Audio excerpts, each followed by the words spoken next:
Hello and welcome to Wheels Boy. As the world's largest automotive market, China is also the most important market for some of the world's largest automakers. That includes Volkswagen. Perhaps that's why they chose the Chinese auto market to debut this, the VW ID.6.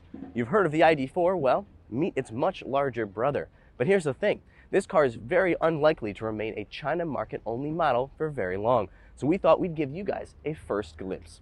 Here we go.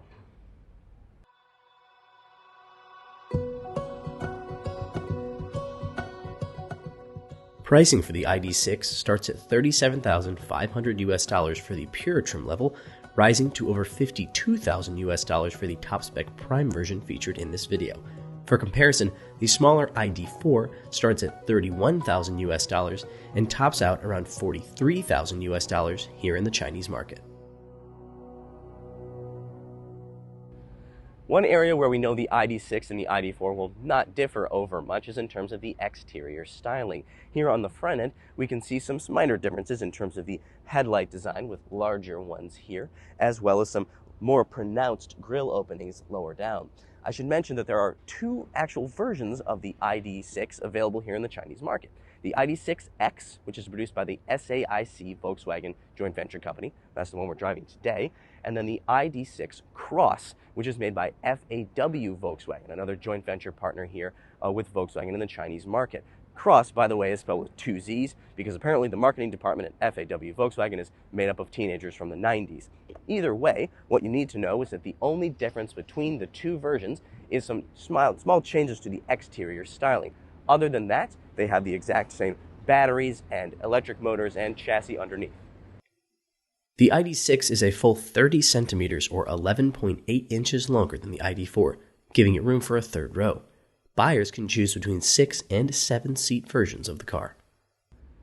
Personally, I think the ID.6 wears that extra length quite well in terms of design. This particular car we're driving today is a Prime, top-of-the-line version, and it comes in this nice, gold, almost pewter color. It's understated and it's actually quite nice, but personally, I prefer to see it in some bolder colors, like the purple that it was launched in.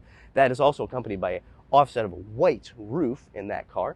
And then I think the darker color also helps the white badges on the back to really pop. Down below, we have some nice 21-inch wheels. Here on the rear end, the styling is much like the front end, very similar to that of the ID.4. The big differences being a larger blacked out area here below the badge and the rear lights, as well as an absence of kind of the almost faux exhaust outlets that we see on the ID.4 as well. You also, of course, have the white badges here that are becoming somewhat of a signature of the ID line. Of course, the reason you're buying the ID.6 is because you want to carry more stuff and more people than you could in an ID.4. So let's talk about that. This is a 3-row, 6-passenger vehicle. Here behind the third row, you have 202 liters of space. If you lift up this board down here, you get a little extra space down below. If you fold down the rear seats, as well as the front seats, you can get up to 1,820 liters of space.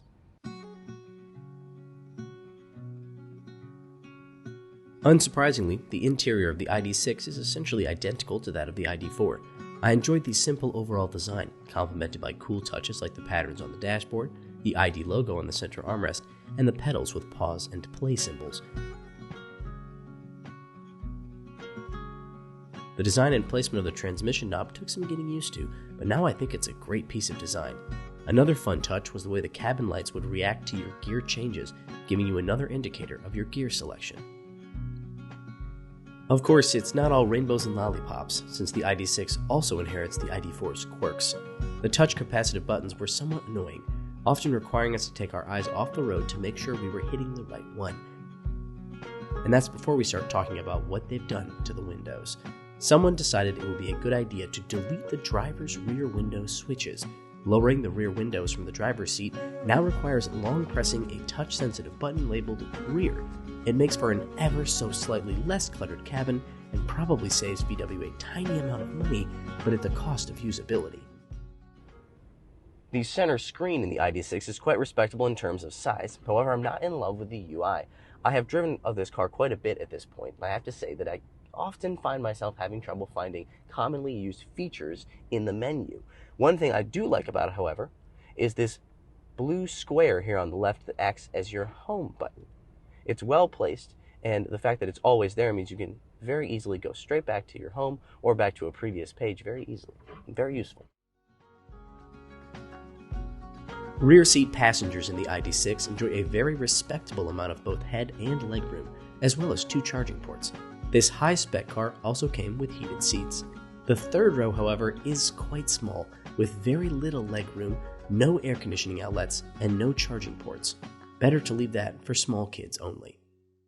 In the ultra-competitive Chinese EV market, I have to say that the interior material qualities of the VW ID.6 don't quite match up to some of its competitors, including some of its Chinese competitors. Don't get me wrong, the fit and finish is quite nice in this vehicle, better than many Chinese cars, but the material qualities itself, well, there's more hard plastics and less soft touch than I would expect at this price point.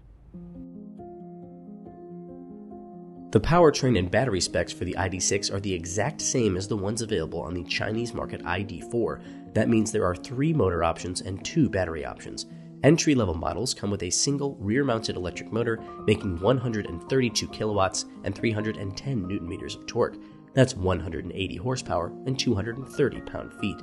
From there, you can step up to a more powerful single motor that makes 150 kilowatts or 204 horsepower, but with the same torque figure.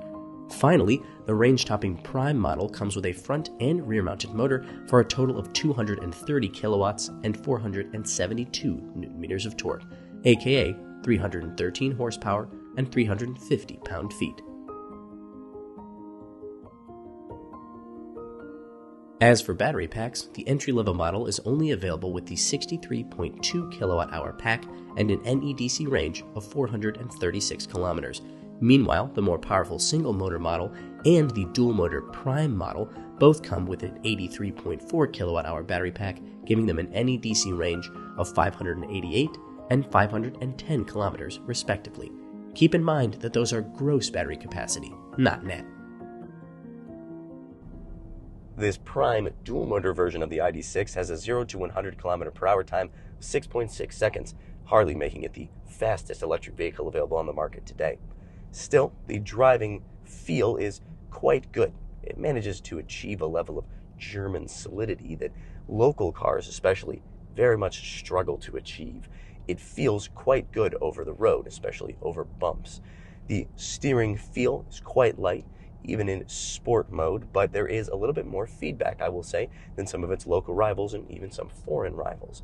Overall, a good driving feel, but nothing particularly special.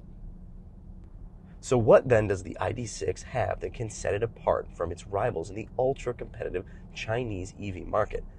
To be honest, not very much.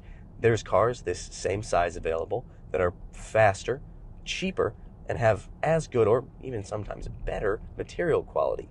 The driving feel is a little bit better than many of its competitors, especially when it comes to the solidity of the suspension, as I mentioned, and the driving feel, the steering feel.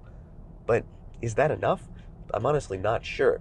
It's a good car, but I don't know if good is good enough in the Chinese market.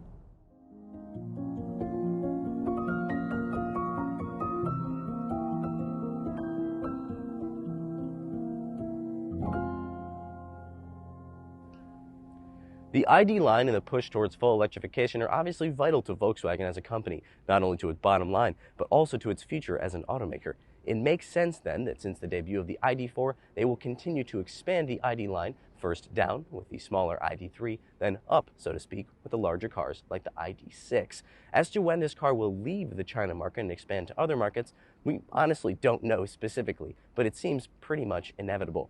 All right, thank you so much for watching today's video. Be sure to check us out on Instagram and Facebook, links in the description below. And as always, like, subscribe, and hit the bell.